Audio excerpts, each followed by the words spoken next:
Hey everybody, welcome back to my channel. If you are new here, welcome. My name is Kitty.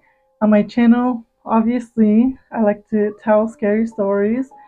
I usually get these stories by you guys. You guys email me them and then I read them in the order they come. So if I haven't got to yours yet, do not worry. We're getting there. Also, I am running low on scary stories, so please, if you have an experience, make sure to send it to me so that I can share here with all of my viewers. I not only do scary stories, I also do regular story times. I do makeup related videos, vlogs, and I do live streams. So if one of those things is calling to you, make sure to subscribe by clicking that subscribe button, hitting the bell notification, and selecting all. That way you never miss out on anything I post here on my channel.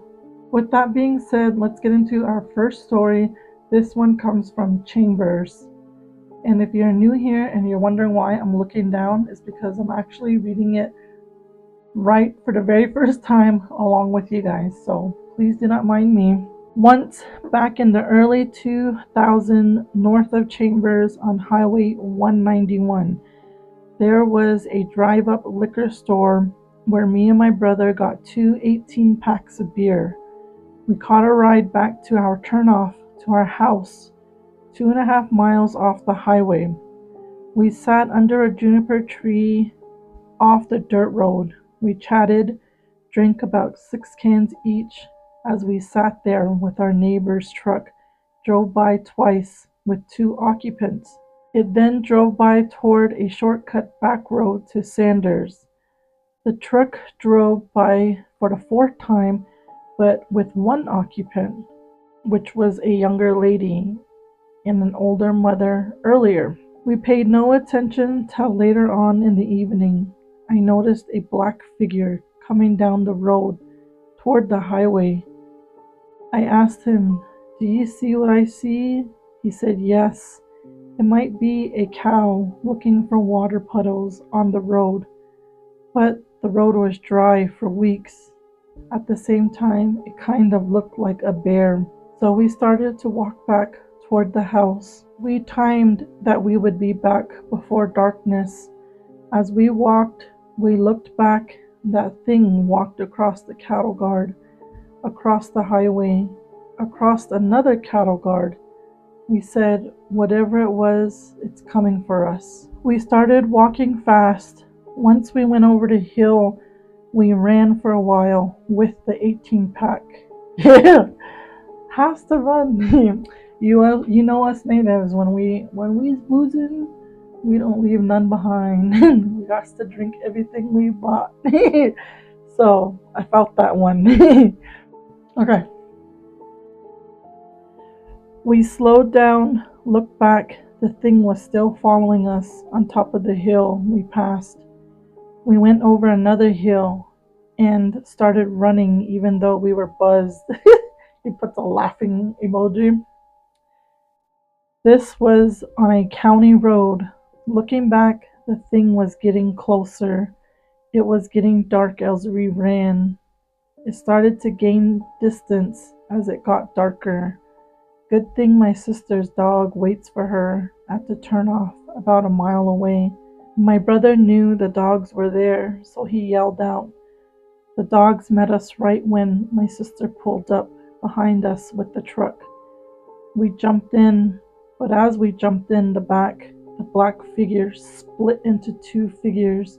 One ran the opposite direction for the dogs, and the other jumped in the back with us. And the thing turned into sparkling magic dust and went into my brother's mouth. I told him the thing went inside you, so we got home, tried to tell him it went inside him, but he didn't believe it. Not long after, he was stabbed to death in Phoenix. It was the freakiest thing I ever witnessed.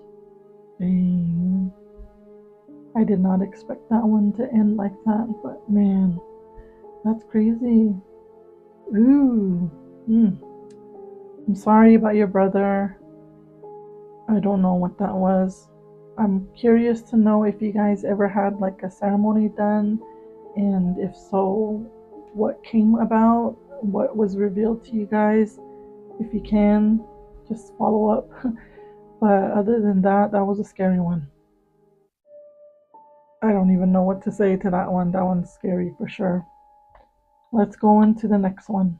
This next story comes from San Carlos Apache Reservation, where yours truly is from. Dagot Kitty. The story is taking place in the San Carlos Apache Reservation in the Peridot and Calva area. It's about one of my great grandpas. It's mixed with all types of emotions and feelings. Years ago, when I was in junior high, I lived with my great grandma along with other grandmas and grandpas and other family members. My great grandpa's name is Taylor. Before, he was living at a few different ranches because he was a cowboy. Later, he got older, he became a truck driver for the ranchers. One place I really remember clear where he lived was a place called Charlie Well. It's south of Calva, up in the hills just below Mount Turnbull. But I remember all my family members would go take turns checking on him, bringing him water, batteries, food, wood, and essentials.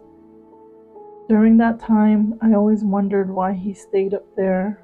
That house he lived in had no electricity at all, no running water, and no bathroom.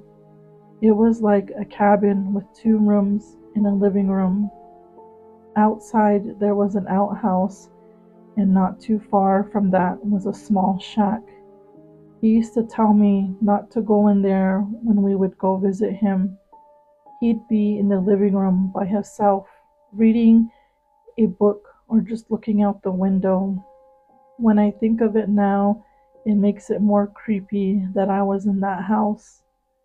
Living with my grandparents, they always spoke our Apache language daily, so at a young age I understood some. One of the last times we were there checking on him, he was outside, like he was waiting for us.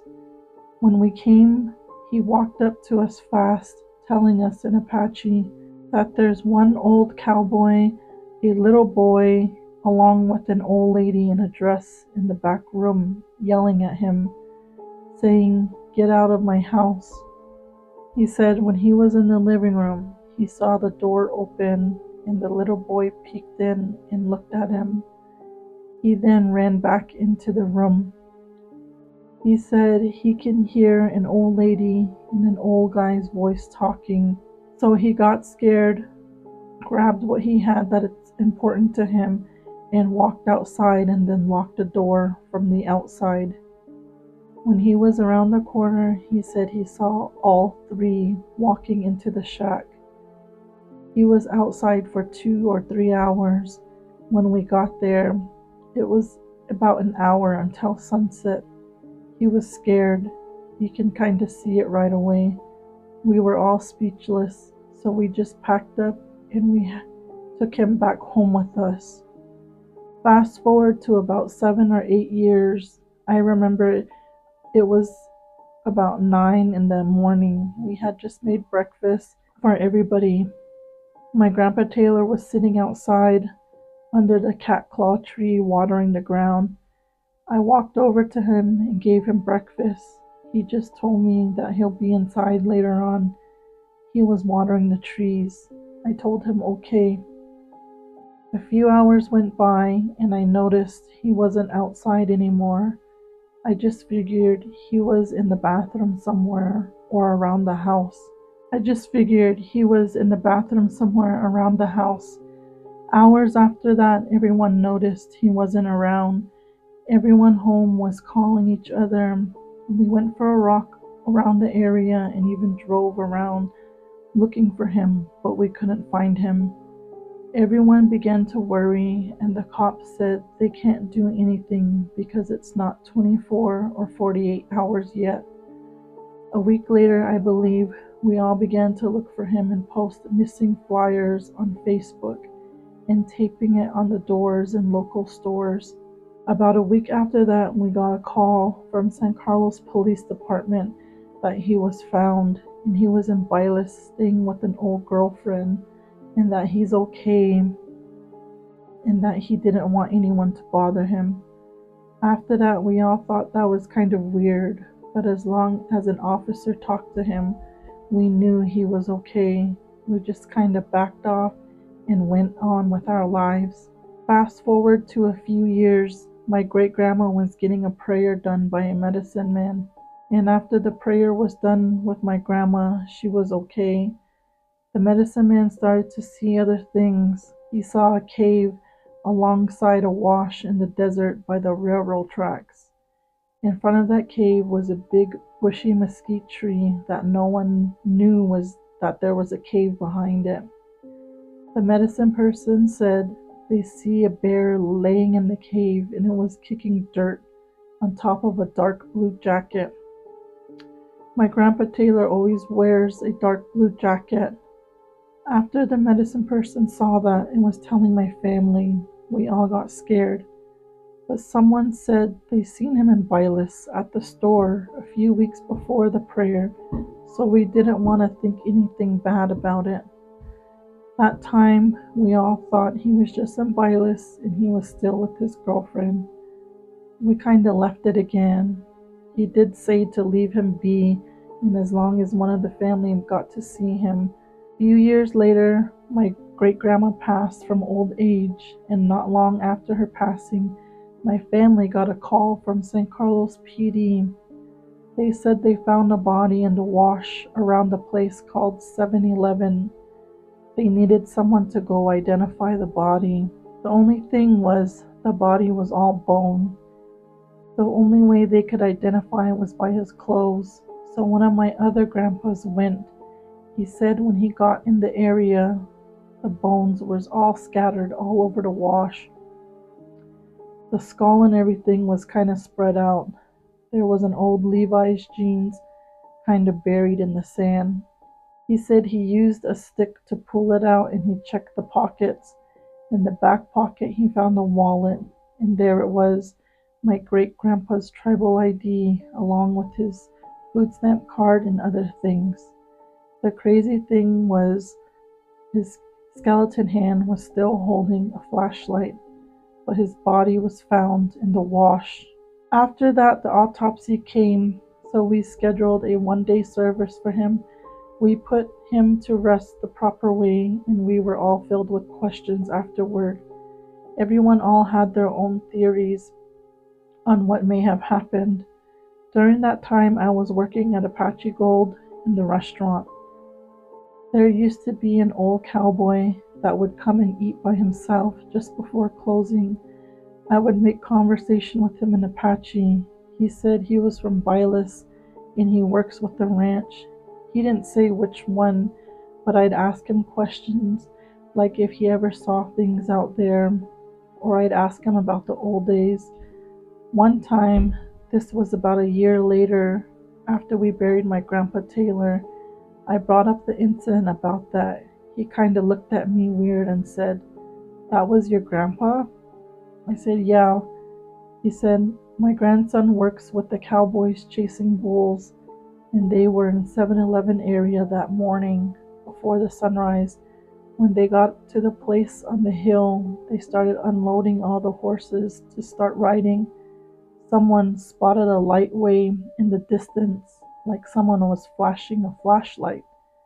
They thought someone was stranded or needed help, so they all rode toward it, and when they got there, there was no one. They were yelling around. By that time, the sun was up and they kept looking. Then some of them rode through the wash and noticed the bones, but didn't think anything of it until they walked up to the white ball sticking out of the sand in the wash. They moved it, and it was a skull. I was freaking out when the old man was telling me this. Like, what are the odds? You running into a person that knows what happened and tells you in their point of view. So when he told me, I was thinking of the flashlight flashing around, then the skeleton hand holding the flashlight still. To me, it was like his soul or spirit was still there and wanting to be found. About 2 years later, we had a prayer done for another one of my family members. It was done by the same medicine person, and we found out what was wrong, and the prayer helped him get well. Before the medicine person left, I began to tell the medicine person about the story of my grandpa Taylor. They began to see some things again. The medicine person saw that when he was at the store in Vilas, it was because he was trying to get a ride back to his ranch at Charlie Well. When he finally got a ride, it was late in the day, so he just decided to stay there overnight. But he didn't sleep well that night, so he was off and on sleeping throughout the day and had no energy to walk. The next night he woke up hungry and thirsty, but there was nothing. He looked outside and it was completely dark, so he just stayed there again until the morning. But once again he was too sleepy to walk and was hungry and thirsty. He just started walking and it was getting dark on him, so he pulled out his flashlight. The medicine person said she's seen that he began to hallucinate from the lack of sleep and starvation, especially because he was up there in his age. He started to see people around him, just like near Calva area. The medicine person seen 3 individuals. It was an old lady, an old cowboy, and a little boy following him, talking to him, saying there's food and water over here. Keep in mind it's dark and he has the flashlight and he's way out in the hills. So he started to follow these 3 people and got lost and began to panic. He passed from a heart attack out there. The animals in that area started feeding off him and dragged him into that wash. As for that cave, I do recall my grandpa saying there was a cave there with a bushy mesquite tree in front. I hope you like my story. I hope it wasn't too long. I don't know what to call the story. It's more of a supernatural kind of story, but I figured I'd share. This story is 100% real. It was a long journey going through that. When it's all over and you look back at it, it was something else. Thank you for taking the time to read this. It literally took me an hour or 2 to write this, remembering every detail.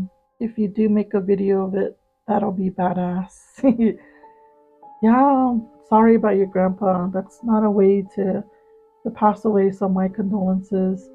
But as far as all the other stuff, like, yeah, that's pretty tripped out. How, like you said, what are the odds you run into somebody that knows what, what partially what happened?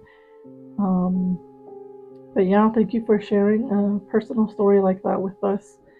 Send more if you have more. Anybody from San Carlos, I'm always down to hear more stories from San Carlos. Anywhere, any other nations, any other tribes, any other nationalities, as long as it has to do with paranormal, supernatural, send it over here. We want them. Let's get into one more. Let's do one more. I was only going to do 2 today, but let's do one more. This next story comes from Tojajale, New Mexico. Hi, when I was about 12 years old, I went to stay with my sister in Tojajale, New Mexico. She had an elderly woman who she had visited twice a week and helped her clean and cook. She lives just a walking distance away. She took me to help out too. The old lady had a broken leg, so she couldn't walk far or stand for too long. The old lady had a daughter who just came in to see her once a month during Social Security paydays. Don't we all know somebody like that? Don't we all know somebody like that? One day after payday, she told us they got into an argument and the old lady didn't seem happy to be around, so we left that day. She came over crying that afternoon. My sister told her she didn't want to be in the middle of their disagreement, so we went into town, which is Albuquerque, that afternoon. When we came back that night, We were driving into the parking area. The headlights flashed on a pile of wood, and we saw something sitting there. Its hair over its white face, and the eyes were dark black in its socket. The hair looked wet. I immediately got goosebumps. My sister just stopped and parked. As my sister was getting out of the car, the person was a lady in her nightgown, which was white. She stood up. I got out after I saw the lady take off. The lady was running fast into the dark. My sister was not scared and ran after her. Me, still scared, just took off after my sister. The lady in the nightgown was yelling with an unknown language. We stopped and couldn't see her anymore, but we could still hear her unknown language.